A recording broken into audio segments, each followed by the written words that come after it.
687 tués, plus de 8000 blessés sur les routes maliennes en 2010. Un désastre à éviter dans le futur, selon l'association des parents des victimes qui commémorait ce dimanche la journée mondiale des victimes des accidents de la route.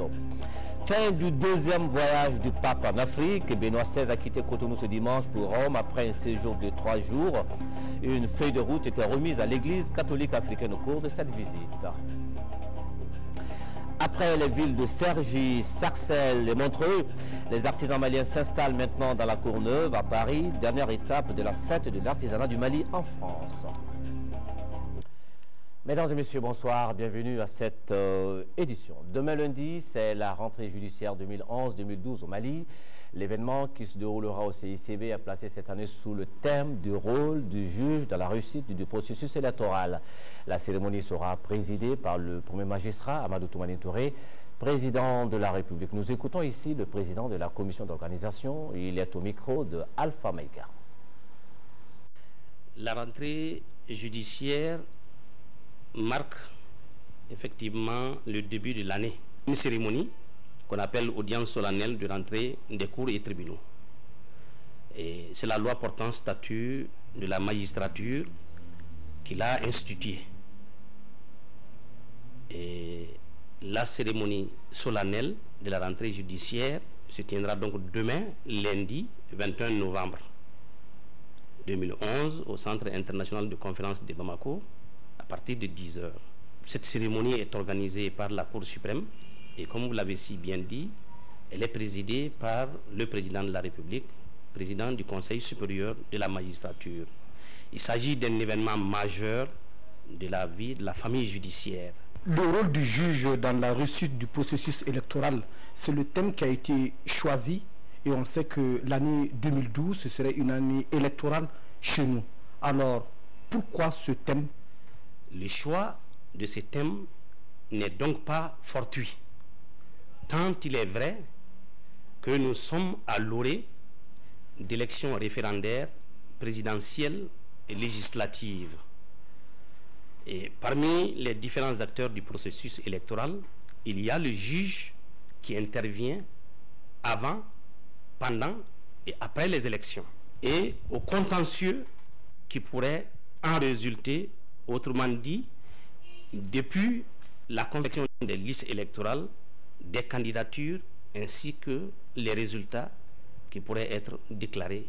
Au nom de Monsieur le Président de la Cour suprême, je lance un appel à l'ensemble des membres de la famille judiciaire, à savoir les magistrats, les greffiers, les secrétaires de greffe, les avocats, les notaires, les huissiers de justice, les commissaires-priseurs, les officiers et agents de police judiciaire. Lançons également un appel à toute la classe politique, notamment les différents dirigeants des partis politiques, à toutes les composantes de la société civile, à toutes les associations et ONG qui militent en faveur du rayonnement de la démocratie et de l'état de droit dans notre pays, à tous les acteurs du processus électoral, à l'ensemble du corps professoral malien, à tous les étudiants pour venir assister massivement à l'audience solennelle marquant la rentrée judiciaire 2011-2012. En 2010, au Mali, la route a fait 678 tués et plus de 8000 blessés. C'est une catastrophe à éviter, un drame qu'on ne doit plus voir. Selon l'association des parents des victimes d'accidents de la route, un appel lancé aujourd'hui, journée mondiale des souvenirs des victimes des accidents de la route, journée commémorée le 3e dimanche du mois de novembre. Une date, un symbole marqué ce matin par une marche funèbre organisée par l'ANASER. Boubacar Sissoko. Trop c'est trop. Les routes ont assez tué au Mali. Des chiffres effrayants. En 2010, on dénombre 687 morts et 80 067 blessés dans les accidents de la route. Les marcheurs avec les mines serrées, en souvenir de toutes les victimes des accidents de la route, ont quitté le carrefour des jeunes de Bamako pour se diriger vers le département de l'équipement et des transports. Là, 2 membres du gouvernement les attendaient, à qui Les représentants des victimes ont adressé un appel plein d'émotions. Aux autorités et organismes internationaux d'orienter nos sciences vers une lutte de survie, car nul n'est épargné. Personne n'est à l'abri. Que la terre leur soit légère. L'insécurité routière est devenue un fléau au Mali. Pourtant, les plus hautes autorités n'ont jamais cessé de sensibiliser les usagers de la route, notamment les jeunes qui sont les premières victimes.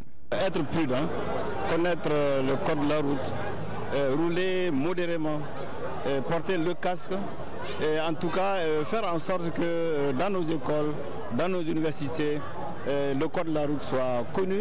Tout le monde sait que les accidents sont également devenus un problème de santé publique. C'est un problème de santé publique très grave, parce que tout accident de circulation finit par le système de santé pour être pris en charge. Et ceci constitue un lourd tribut pour le système de santé s'il réussit à même sauver les personnes, parce que quand ils arrivent de fois, le système ne peut plus rien faire très souvent. Afin d'endiguer le phénomène, le gouvernement mettra tout en œuvre pour apporter un changement de mentalité chez les usagers. Je voudrais vous dire, madame, que votre message sera transmis. Et sachez que le président, qui a lancé avec nous la décennie proclamée par les Nations Unies contre l'insécurité routière, le président recevra ce message-là et le gouvernement, comme tout, vous aidera. Cette marche funèbre fera certainement tache d'huile, car les jeunes ont reconnu que le port du casque sur la moto est indispensable. Je demande à mes camarades de porter le casque parce que ça évite de faire mal, de faire des chocs de tête. Rappelons que les Nations Unies ont instauré la journée mondiale du souvenir des victimes des accidents de la circulation en 2005. La journée est fixée au 3e dimanche du mois de novembre. Le ministre délégué auprès du ministère de l'administration territoriale et des collectivités locales chargé de la décentralisation vient d'organiser un forum de 3 jours. C'était à l'intention de plus d'une centaine d'élus communaux. Il s'agissait d'échanger sur les préoccupations, mais également de faire des propositions. Cet espace de partage d'expériences a enregistré la participation de représentants d'autres pays d'Afrique. Tchemoko Konaté. Les collectivités locales jouent un rôle déterminant dans le développement, mais le constat est qu'elles sont confrontées à des difficultés. Difficultés qui ont pour nom l'insuffisance des ressources matérielles et financières. C'est pourquoi plus d'une centaine d'élus communaux et les partenaires au développement étaient réunis pour échanger sur les différentes préoccupations et de faire des propositions. De façon globale, il y a des défis d'amélioration des prestations de services, n'est-ce pas, des services rendus par les collectivités territoriales. Donc il va falloir des renforcements des capacités au niveau, n'est-ce pas, des collectivités territoriales pour voir quels sont les défis qui nous ont posés. Au cours des travaux, un accent particulier a été mis sur le secteur de l'eau. Cela se justifie par le fait que 25% de la population malienne n'ont pas accès à l'eau potable. L'eau aujourd'hui est la survie du monde. Sans eau, il n'y a pas de vie. Et au Mali, à ce que je sache, il y a 25% des Maliens qui n'ont pas accès à l'eau. Il faut une stratégie de communication adaptée, qu'on peut utiliser tout ce qui existe au niveau local. Vous avez les communicateurs traditionnels, vous avez tout ce qui est instruments traditionnels, vous avez les radios rurales. Tout ceci, on peut les utiliser pour voir quel est l'outil de communication, de sensibilisation qu'on peut effectivement mettre en œuvre pour que les gens puissent effectivement gérer et aller vers le changement de comportement positif pour que l'eau puisse être disponible, être aussi un facteur, n'est-ce pas, d'amélioration des conditions de vie des populations. Cet espace d'échange et de partage d'expériences a vu la participation des représentants du Burkina Faso, du Niger, du Nigeria, du Cameroun et de l'Afrique du Sud. L'objectif final est d'améliorer la qualité des prestations qu'offrent les élus communaux en vue de la bonne gouvernance locale dans nos pays respectifs. Le club de soutien à la candidature de Cheikh Modibo Diarra a désormais une coordination régionale à Caille, présidée par le bureau d'Ambélé. Cette coordination a été présentée aujourd'hui. C'était au cours d'une cérémonie qui s'est déroulée au carrefour des jeunes de Caille. Correspondance de Kansoutou Kanouté.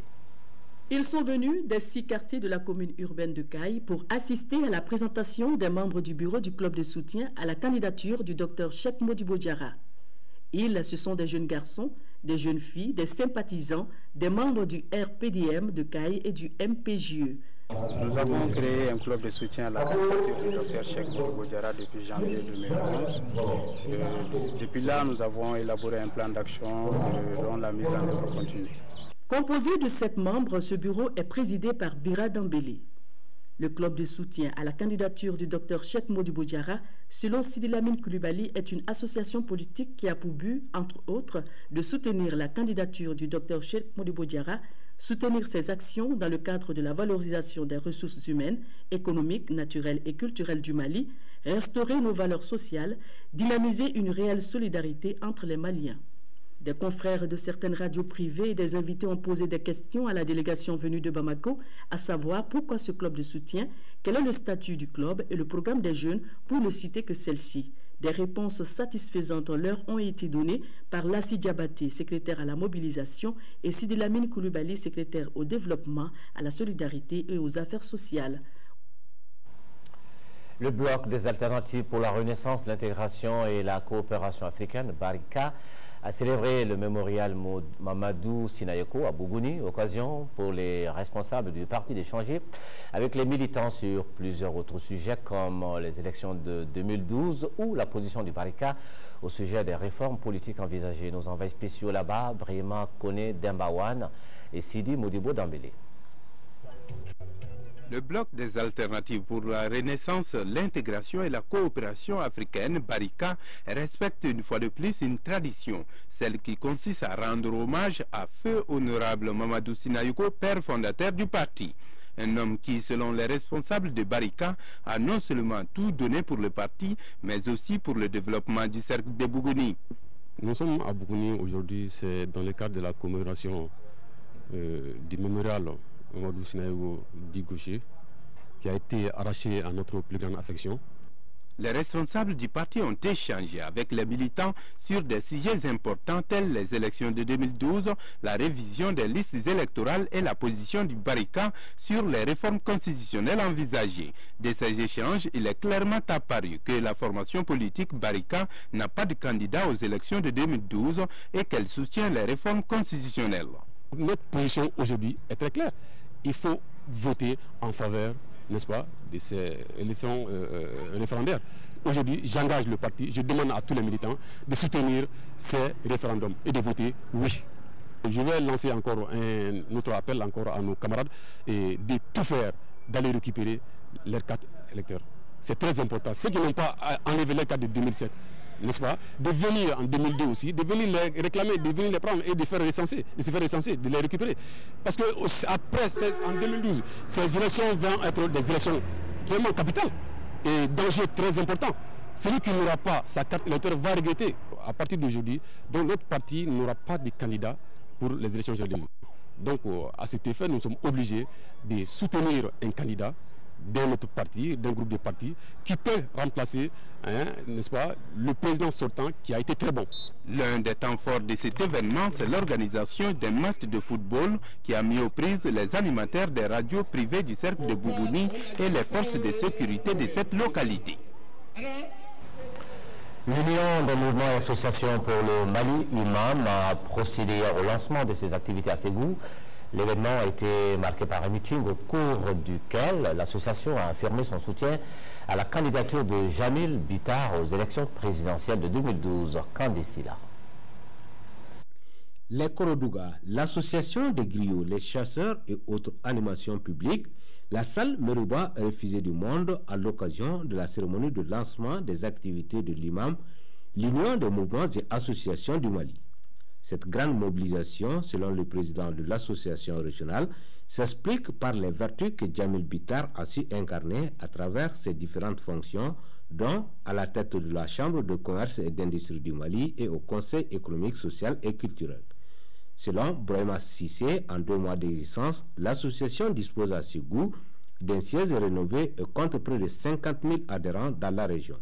Toute chose qui donne des ambitions à l'association par rapport aux élections de 2012. Cette initiative, ô combien noble, que nous avons conçue, mûrie et réalisée pour soutenir et accompagner les dignes fils du vénérable peuple combattant du Mali pour les futures élections présidentielles de 2012. J'ai nommé M. Jamil Bitar le candidat de l'espoir et de l'espérance, le candidat des jeunes, le candidat des femmes, le candidat de la renaissance, le candidat d'un Mali nouveau, le candidat d'un Mali émergent. Quant au parrain de l'événement, Djamil Bita, il a remercié les Ségoviens et les Ségoviennes pour cet intérêt manifesté en sa personne et se dit confiant à l'avenir du Mali. Je voudrais tout simplement remercier les populations qui sont sorties massivement pour nous accueillir dans cette salle pleine d'histoire. Je tiens à préciser que dans les jours à venir, nous prendrons rendez-vous avec l'histoire. L'histoire qui va se dessiner, l'histoire qui va s'écrire avec Ségou et avec des plumes de Ségou. Et j'en suis convaincu. Les prestations des artistes comme Salih Sidibé, Lamine et Mariam Papa Gaussou ont donné un cachet particulier à la cérémonie de lancement des activités de l'Union des mouvements et associations pour le Mali. Et nous rappelons que la date limite pour l'enlèvement des cartes d'électeurs était fixée hier samedi à partir de minuit. Nos reportages étaient faits bien avant. Il faut que la démocratie triomphe en 2012, déclaration faite par la jeunesse du RPM au cours d'un meeting en Commune 5. Les jeunes se disent prêts à jouer pleinement leur rôle avec leur candidat Ibrahim Boubacar Keïta. Il s'agit pour eux de lutter contre le chômage et s'impliquer pour l'autosuffisance alimentaire et une école apaisée à Alpha Maïga. C'est pratiquement l'effervescence politique au niveau des états-majors des partis. Cela se justifie bien, car l'année 2012 est une année électorale au Mali. La jeunesse du parti du Turseran ne veut pas rester en marge du processus électoral, d'où ce meeting. C'est pour remobiliser la troupe, puisque l'échéance qui s'approche 2012, l'élection générale de 2012, c'est une échéance importante pour notre parti. Et nous savons qu'aujourd'hui, l'espoir de tout Malien repose sur notre futur candidat, à la personne du candidat El Hadji Ibrahim Boubacar Keïta. Cela sous-entend que nous devons rester mobilisés. Mobiliser, c'est vrai, mais faudrait-il que les uns et les autres ici présents soient inscrits sur la liste électorale? La carte d'électeur reste le chemin qui mène dans l'isoloir. Ce travail, nous avons mené ça sur le terrain, nous sommes là-dessus. Même là, nous sommes là en train de faire et recenser les militants. Il y a ce qu'on appelle des commissions qui ont été mises en place. Ça fait partie de notre stratégie. Et les militants restent mobilisés, ils vont aller aux différentes mairies pour aller s'inscrire, retirer leurs cartes aussi. La jeunesse du bureau politique du RPM doit sillonner dans les jours à venir pratiquement toutes les sections du pays. Les jeunes se disent prêts à jouer pleinement leur rôle.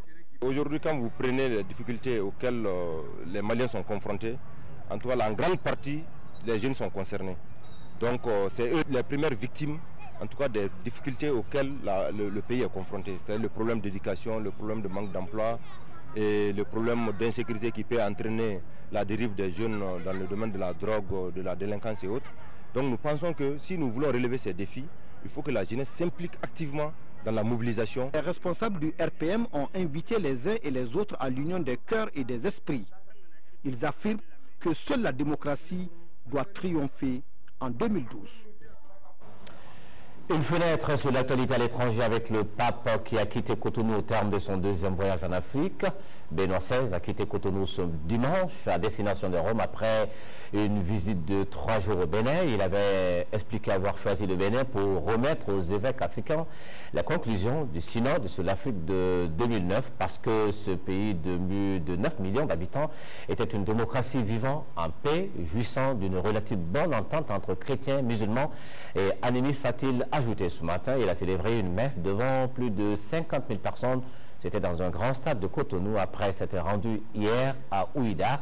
Ouida, c'est à 40 km de Cotonou et c'est un village côtier qui est à la fois un haut lieu du culte vaudou et du catholicisme béninois.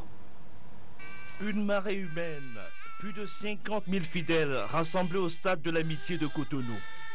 Cette célébration eucharistique constitue sans doute l'un des temps forts de la visite de Benoît XVI au Bénin. Au dernier jour de son deuxième voyage en Afrique, le pape invite les Africains à ne pas idolâtrer le pouvoir et l'argent. Dans son homélie, le souverain pontife prône aussi la générosité envers toutes les personnes qui souffrent. Jésus, le Fils de l'homme, Le juge final de nos vies a voulu prendre le visage de ceux qui ont faim et soif, des étrangers, de ceux qui sont nus, malades, prisonniers, finalement de toutes les personnes qui souffrent ou sont mises de côté. Au cours de la messe géante de ce dimanche, 42 présidents de conférence des évêques ont reçu des mains du pape Benoît XVI un exemplaire de l'exhortation apostolique issue du synode africain tenu en 2009 au Vatican. Le document de 135 pages constitue la feuille de route de l'Église catholique en Afrique pour les prochaines décennies. Dans ce texte, le pape Benoît XVI exhorte les catholiques du continent à œuvrer pour la réconciliation, la défense de la famille et la bonne gouvernance. Les débats sont intenses au 4e MEDES de Tanger avec l'Afrique au cœur de discussion vendredi et samedi. Il a été question de la consolidation des libertés face au vent de démocratie qui inonde le continent. La gestion de l'aide au développement était également au menu des panels. Parmi les participants, des Maliens comme l'ancien ministre des Affaires étrangères, Mokhtar Ouane, ou encore Cheikh Modibo Diarra, le directeur Afrique de Microsoft, nos envoyés spéciaux Alassane Suleiman, Aruna Diarra. Quel rôle pour les grandes puissances et les institutions internationales pour garantir la pérennité du socle des libertés? Cette question, le Premier ministre zimbabwéen Morgan Tsvangirai, le ministre nigérien de la Justice Marou Amadou et d'autres panélistes des MEDES de Tanger ont tenté de la creuser au regard des mutations politiques que le continent continue à vivre. Et pour les leaders politiques africains, cette consolidation passe par une prise en compte individuelle de chaque Africain de ces changements. Il faut croire que c'est sur nos propres ressorts que nous devons compter pour élargir les espaces démocratiques, renforcer la liberté d'expression, la liberté d'association, donner de plus en plus d'espace de dialogue dans nos pays, parce que les crises ne peuvent avoir un cadre de dialogue. Au MEDES, il a été aussi question de l'aide au développement. 50 ans après les indépendances africaines, cette aide semble être un piège pour les pays du Sud. Les nations qui sont en voie de développement ou les nations émergentes devraient avoir, n'est-ce pas, un plan de développement, mais consistant avec leurs revenus propres sur lesquels ils peuvent compter, de façon à ce que l'absence de cette aide-là ne puisse pas faire dévier leur démarche. Dans ce cas-là, l'aide ne serait qu'un appoint dont le manque ne dérangerait pas beaucoup. 9/11 ou le 11 septembre 2001, plus 10, quelle évolution de la sécurité internationale pour contrer les nouvelles menaces? Une question qui intéresse les pays de la bande sahélo-saharienne confrontés au terrorisme d'Al-Qaïda au Maghreb et au contre-coup de la crise libyenne. Ajouter un élément essentiel qui est celui de la sensibilisation des populations locales. Il faut que ces populations-là soient véritablement conscientes, informées et pleinement informées des enjeux et des dimensions véritables précisément de ces différentes menaces qui secouent la région. On pourrait le faire à travers les médiums habituels que constituent la télévision, la radio, la presse écrite et même Internet. Nous avons également mis l'accent sur la nécessité de promouvoir, d'appuyer et de soutenir efficacement une véritable gouvernance démocratique dans ces pays. Ces questions mises bout à bout reviennent à rechercher la place du Sud dans la gouvernance mondiale. C'est bien là tout l'enjeu de ces MEDES 2011. Les rideaux sont tombés cet après-midi sur la première édition du salon Automoto de Bamako. Un véritable succès selon les participants. Voilà pourquoi ils recommandent la pérennisation de l'événement. À suivre donc la cérémonie de clôture dans le JT spécial Automoto de Bamako, 3e et dernier journal donc consacré à l'événement. Ce sera juste après cette édition une présentation de Nyanya Aliou Traoré. Après les villes de Cergy, Sarcelles et Montreux, les artisans maliens sont maintenant à la Courneuve pour la 3e édition de la fête de l'artisanat et du tourisme du Mali. La Courneuve, dernière étape des rendez-vous annuels des artisans maliens avec les Français. Déjà, le ministère de l'Artisanat et du Tourisme veut innover pour les éditions futures en organisant des conférences, débats et des ateliers de démonstration et de fabrication de produits artisanaux. En attendant le bilan final, certains artisans se réjouissent d'avoir enrichi leur carnet d'adresse et écoulé les 2 tiers de leurs produits. Alors, ils ont fait de bons business. La cérémonie de clôture, de lancement de la foire de la Courneuve était présidée par le ministre de l'Artisanat et du Tourisme. Nos envoyés spéciaux à Paris, Mohamed Diarra, Adama Kamara et Abdou Gassamba. De ville en ville, les artisans maliens se déplacent pour une même cause, celle de vendre, de promouvoir et de valoriser la destination Mali. Rendez-vous est pris ce dimanche 20 novembre dans les locaux de la Maison de l'Enfance de la Courneuve. Il s'agit là de l'ouverture de la 3e édition de la fête de l'artisanat et du tourisme du Mali à la Courneuve. C'est donc parti pour une semaine d'échange, de collaboration entre exposants, mais aussi avec les Courneuviens. Un cadre idéal tout trouvé pour les admirateurs des recherches touristiques et artisanales du Mali de satisfaire leur curiosité. Cette année, 90% des exposants sont des femmes, un chiffre qui dénote de l'intérêt et de l'attachement que celles-ci ont pour le secteur de l'artisanat. C'est pas mal, mais par rapport à l'année dernière, vraiment, l'année dernière c'était plus mieux que ça. On apprécie beaucoup ces foires parce que ça nous permet d'acheter ici au lieu d'aller demander, faire des appels à nos parents. Et c'est bien aussi de faire connaître le Mali à travers toutes ces choses-là. L'organisation de cette 3e édition de la foire du Mali à la Courneuve est le résultat d'un partenariat tripartite. Ministère de l'Artisanat et du Tourisme, l'Association des ressortissants de la boucle du Niger en France et la mairie de la Courneuve. Une coopération qui se veut fructueuse et féconde au service des populations du Mali et de la Courneuve. Je crois que c'est nourrir aussi du respect entre les peuples que de montrer la qualité de ce qui se fait ailleurs qu'ici. Pour le ministre de l'Artisanat et du Tourisme, il était temps de donner à César ce qui lui appartient.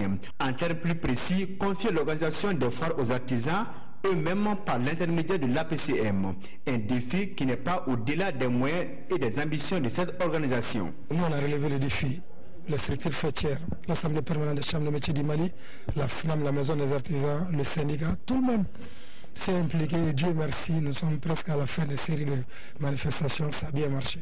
Les insuffisances, il y en a eu et reconnaissent les organisateurs, mais dans l'ensemble, la satisfaction est de taille. Il faut procéder à une évaluation rigoureuse de ce que nous avons fait, de ce que nous avons vu, de ce que nous avons entendu et de constats. Vous savez, on peut mieux faire. On peut mieux faire. J'estime que cette première édition, sous cette forme actuellement, parcourir 3 ou 4 ou 5 communes, avec les associations des Maliens, des ressortissants maliens qui sont là, est une excellente démarche.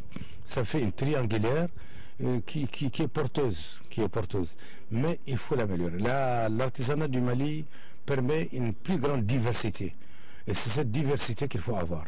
Les prochaines éditions devront donc connaître des innovations. Innovations relatives à l'organisation de conférences débats sur l'histoire du Mali, des ateliers de démonstration et de fabrication des instruments traditionnels. Déjà la veille, le ministre de l'Artisanat et du Tourisme avait présidé la clôture de la foire de Sarcelles, la première édition.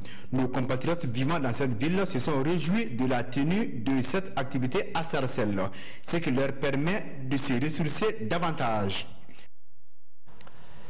Dans la mouvance de la célébration de la fête nationale de Monaco, le consul de la principauté au Mali a offert une réception, occasion pour monégasques et maliens de dévoiler les domaines de coopération, notamment la protection de l'environnement, la microfinance et la microéconomie. Youssouf Diakité. Entre le Mali et Monaco, plusieurs domaines de coopération. Il s'agit là de l'éducation, de la santé, de la transformation des produits, du renforcement des relations diplomatiques. Et la récente visite du président de la République, Amadou Toumani Touré, justifie ces derniers points. Tous ces domaines de coopération ont été dévoilés à la faveur de cette réception qui consacre la fête nationale de Monaco, célébrée chaque année le 19 novembre. Dans le domaine de la santé, entre autres projets, il faut signaler l'action du programme Monaco Collectif Humanitaire. Il permet de prendre en charge des enfants malades du cœur pour leur opération au centre de chirurgie cardio-thoracique de Monaco. De 2008 à nos jours, ce projet a bénéficié à 19 enfants maliens. D'autres enfants pourraient en bénéficier en 2012. Nous sommes particulièrement intéressés aux aspects économiques, notamment aux hommes d'affaires, aux investisseurs étrangers, aux opérateurs économiques monégasques, pour les inviter à venir investir au Mali. On leur a présenté le Mali, notre pays, toutes les opportunités d'affaires, les différentes stratégies de développement que nous avons dans l'agroalimentaire. Et déjà, il y avait Monte Carlo Fruits qui a déjà commencé à travailler. Et là, il veut faire une usine de transformation de mangue pour faire du jus de mangue concentré qui va être exporté totalement vers les États-Unis. Faut-il le préciser, l'investissement monégasque s'élève à plus de 400 millions de francs CFA au Mali, une enveloppe qui pourrait atteindre les 600 millions dans un bref délai. Une mission congressiste de chercheurs de l'Université de Utah Valley aux États-Unis et de l'Université de Bamako est sur le terrain. La mission fait des prélèvements des eaux de puits et elle détecte aussi, à l'aide d'appareils comme les GPS, les nappes phréatiques, une opération qui permet aux populations de pouvoir bien situer les toilettes par rapport aux puits domestiques afin d'éviter la pollution des eaux de consommation. Boubacar Sissoko. La recherche est à la base de la création et du progrès. Fort de cette conviction, une équipe pluridisciplinaire composée de chercheurs américains et maliens est sur le terrain. Il s'agit pour ces scientifiques de faire des prélèvements des eaux de puits et celles des marigots pour des analyses. Les chercheurs traitent ainsi des questions de pollution de l'eau potable afin de permettre aux habitants de différentes localités d'éviter les maladies liées à l'eau. Pour comprendre la qualité de l'eau, pour aider les gens de la localité, en prenant des mesures, nous sommes là pour voir si on peut donc élaborer des guides pour pouvoir utiliser l'eau. Équipés de matériel de dernière génération, chercheurs américains et maliens ont la mission d'analyser les métaux lourds et d'initier les populations à la confection de filtres à base de sable. Il s'agira aussi pour eux de déterminer le flux du niveau d'eau de la nappe phréatique et de déterminer la direction de l'écoulement des eaux souterraines, ce qui permet aux habitants de bien situer les toilettes par rapport aux puits. Cette mission a été initiée dans le cadre d'une collaboration entre l'Utah Valley University aux États-Unis et l'Université de Bamako. Cette collaboration a été faite grâce au soutien de M. le maire de la commune rurale de Olesibou. Donc cette mission a pour objectif de faire des prélèvements d'eau et d'essayer de voir la qualité de l'eau. À travers cette méthode, l'Université de Bamako et son partenaire des États-Unis veulent être très proches des populations pour résoudre les problèmes. En voyant ces images, les experts démontrent que la pollution de l'eau pourrait provoquer des maladies cutanées. Mais il les rassure qu'aucune de ces maladies n'a encore été détectée au Mali. L'association Sindiaton Mali a célébré aujourd'hui la Journée internationale des droits de l'enfant. L'événement est placé cette année sous le signe de la maturité et de la consolidation des progrès réalisés dans la promotion et la protection des droits de l'enfant au Mali. Cette journée a été également l'occasion pour les responsables de Sindiaton d'inaugurer la ludothèque et un espace de jeu réalisé par le Fonds canadien d'initiative locale à près de 4,5 millions de francs CFA. Diemba Moussa Konaté. La convention est relative aux droits de l'enfant CDE à 22 ans. C'est pour commémorer cette date importante que l'association Sindiaton Mali a fêté avec faste l'événement. Créée en 1997, l'association Sindiaton Mali a fait d'énormes progrès dans la promotion et la protection des droits de l'enfant au Mali. Nous avons déjà réalisé une salle informatique et également une bibliothèque vient d'être réalisée avec ces espaces d'accompagnement. Quand on sait bien qu'il y a deux formes d'illettrisme aujourd'hui, ceux qui ne sont jamais allés à l'école et ceux qui ne sont jamais initiés à l'informatique. Donc, et la bibliothèque qui va certainement permettre à certains enfants qui ont grandi avant l'âge et par leur itinéraire, par leur histoire de vie, et cet espace va leur permettre au moins de faire un retour à l'enfance. La coopération luxembourgeoise au développement et les Canadiens accompagnent beaucoup Sindiaton, tout comme d'autres structures de défense des droits de l'enfant pour la protection et le plein épanouissement des enfants dans un environnement sain au Mali. Le bien-être, la sécurité, la protection, l'éducation des enfants sont des priorités pour le Canada. La génération actuelle d'enfants et de jeunes est la plus jamais importante observée de toute l'histoire de l'humanité. Le monde compte plus de 7 milliards d'habitants, dont près de la moitié ont moins de 25 ans. Au Mali, c'est près de 70% de la population. Nous devons relever des défis. Les prestations musicales des Rossignols, La présentation d'un sketch sur les formes d'exploitation des enfants ont également marqué cette journée. La cérémonie a pris fin par l'inauguration de la ludothèque, de l'espace de jeu et la signature d'un livre d'or par Virginie Saint-Louis, ambassadeur du Canada au Mali. La Miss ORTM Ségou 2011 s'appelle Anna Touré, étudiante à la Flash. Elle a été élue hier soir. C'était au cours d'un grand spectacle organisé par la station régionale Kandesila. Elles étaient 10 prétendantes à la couronne Miss ORTM Ségou 2011. Les autorités régionales, le public de grand jour de la salle Tiantigiba Dante et surtout le jury des 7 membres présidés par Moussoukura Konaté de l'ORTM devraient choisir entre ces 10 créatures de rêve. Le tout soutenu sur le tempo musical de l'orchestre Le Balançant de Ségou. Dans son discours de bienvenue, le directeur de la station régionale a situé le contexte de l'événement qui, a affirmé Dougou Fana Traoré, vise essentiellement à réhabiliter la femme africaine et ségovienne dans toutes ses vertus dont l'élément déterminant reste le teint naturel, caractéristique de l'identité culturelle africaine. À l'issue des 3 tours de Miss ponctués par des messages, le choix du jury s'est porté sur Anna Traoré, 20 ans, étudiante à la Flash. Elle mesure 1,80 m pour 52 kg. Ces 2 dauphines sont Fanta Traoré et Adam Koné. Le prix de l'éloquence, prix du directeur général, est revenu à Fatmata Bintou Tandja. Cette fête, loin d'être une scène d'exposition de beauté, est pour ma compréhension une occasion de monnaie, de créer de la valeur ajoutée à notre culture. Accompagner l'ORTM pour la nuit Miss ORTM de Ségou, c'est accompagner le ministère de la Communication. C'est participer quelque part au rayonnement et la valorisation du Mali et du patrimoine culturel malien. Bravo et félicitations aux Miss qui sont présentées devant nous tout à l'heure. Malgré la beauté que la femme africaine qu'elle incarne, elles ont véhiculé des messages très importants. Des messages qui vont de la santé maternelle à la lutte contre le paludisme, à la lutte contre le VIH-Sida et surtout à la réduction des accidents sur notre route. Le moins qu'on puisse dire est que la fête a été belle. Un rendez-vous est pris à Bamako pour la phase nationale de Miss ORTM. La plus belle fille de la 6e région, elle s'appelle Fatoumata Sissé, elle a 19 ans, elle est étudiante en sciences juridiques. Elle a également été élue cette nuit et c'était lors de la soirée spectacle organisée par le syndicat de notre station régionale à Tombouctou. Les images de cette belle soirée et celle de la Miss à voir dans nos éditions de demain.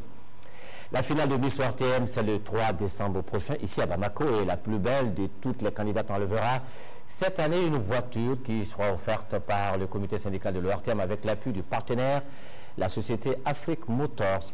Sur la question, était organisé hier un point de presse au cours duquel le véhicule destiné à la Miss ORTM 2011 a été présenté au journaliste Adam Sissoko.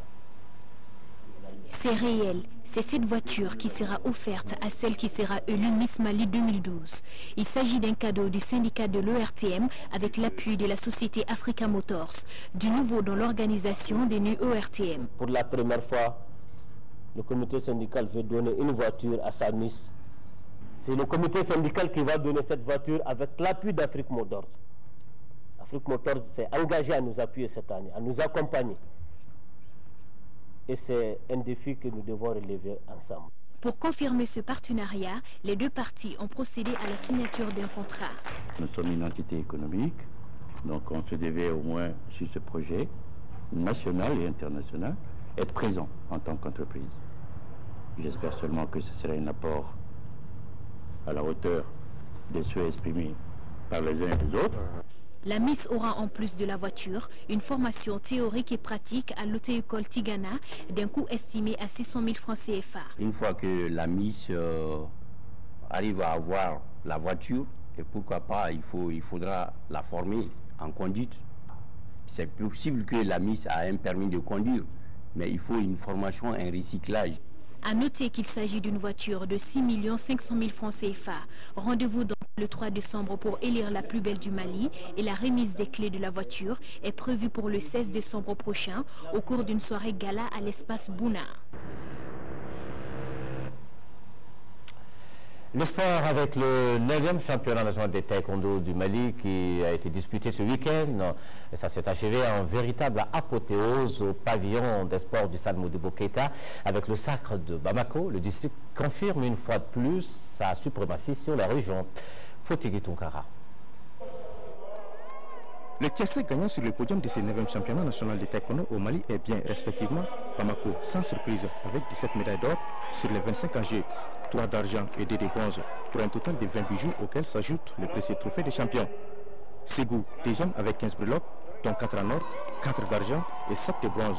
Puis Kai, troisième avec 2 médailles d'or, 3 d'argent et 1 de bronze pour un total de 6 métaux, ne laissant plus que les strapontins aux autres.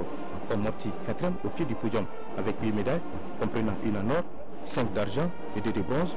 Devant Gao également 1 en or, 3 d'argent et 5 de bronze, suivi de Sikasso avec 6 médailles d'argent et 4 de bronze. Enfin Klikoro, 7e, avec 4 médailles, dont 2 d'argent et 2 de bronze. Comme on pouvait déjà l'imaginer, ça n'a pas du tout été une sinecure pour les 128 combattants qui ont dû vendre chèrement leur peau pour non seulement aller à la conquête de précis objets en but aux convoitises, mais aussi défendre l'honneur de leur ligue respective. Ont ainsi fait respecter leur statut les internationaux comme Ismaël Koulibaly, Seydou Niang, Aminata Makoun Traoré, Diarra Touré et autres Aminata Traoré qui ont de leur classe illuminé cette édition 2011 du championnat national de taekwondo au Mali. Par rapport à l'année passée, je dirais que le niveau global a vraiment évolué. C'est certainement dû au travail que l'on fait avec les équipes à Bamako, avec les équipes dans les régions. Donc ça se sent ici aujourd'hui quand on voit ces combattants qui vraiment se battent très bien. Ces résultats encourageants ne feront pourtant pas perdre de vue à la FEMAT les préoccupations qui lui tiennent actuellement à cœur. Il s'agit de la formation de nos combattants qui doivent représenter le Mali aux Jeux Olympiques de Londres 2012. On peut difficilement arriver à un bon résultat sans formation. Et nous ne pouvons compter que sur notre ministère. En espérant que ces cris de cœur, qui sont ainsi comme une véritable doléance adressée à qui de droit, produira bientôt des effets, la Fédération malienne de taekwondo et ses partenaires continuent de jouer pleinement leur partition et récompensant les athlètes méritants. Et la page noire de cette édition de l'ORTM qui est en deuil, Madame Balo Rokia Kanté, standardiste ici à l'ORTM, s'est éteinte hier, elle avait 52 ans. Les obsèques ont mobilisé les amis de la famille Balo et leurs collègues de service. Mamourou Sidibé. Celui qui veut peut. C'est forte de cet adage que Madame Balo Rokia Kanté a commencé à travailler à l'ORTM. Elle a fait ses premiers pas aux archives morts pour enfin embrasser le métier de standardiste. En 117 mois, j'ai été muté au CMPC, puis j'ai été retourné encore à la radio en 80. Et Rokia est venue me trouver encore à la radio. Elle m'a dit qu'elle va rester avec moi. J'ai été obligé d'aller voir Babalao. En ce temps, Babalao était le directeur administratif.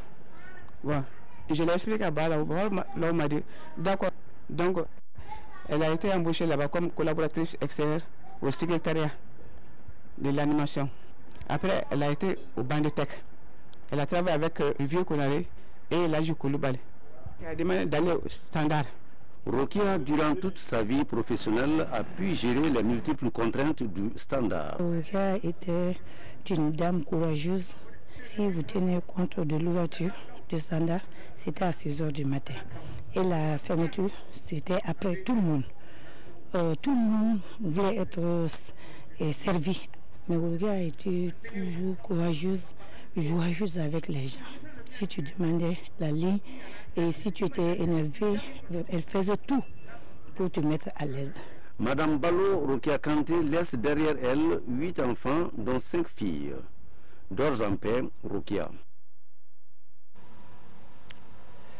Ce journal s'achève. La suite de l'info ce soir sur notre chaîne. La dernière édition spéciale sur le salon Automoto qui s'est achevée cet après-midi. Et la semaine dernière, notre édition spéciale portée sur la 4e journée minière et pétrolière du Mali sur également ce soir sur l'ORTM un focus sur l'une des particularité de ces GMP 2011, la participation des Wassouleurs, première mine au Mali dont la majorité est détenue par des Maliens. L'émission Question d'actualité de ce dimanche soir porte sur la dernière phase du processus de révision des listes électorales qui débute demain, 21 novembre 2011. Nous rappelons que la première phase a pris fin ce dimanche 20 novembre. Les représentants des ministères de l'administration, du ministère de l'administration territoriale et des collectivités locales et de la délégation générale des élections qui sont les invités de cette émission vous édifieront sur cette dernière phase, question d'actualité. C'est après ce journal aux alentours de 21h30 et c'est avec Niaza Koulibaly pour le journal demain 10h, 13h à 7h Ibrahim Maïga. Pour les éditions du soir, 18h, 20h, vous retrouverez Sira Batili. Merci pour votre très aimable attention. Excellent moment de télévision sur le RTM. Bonsoir.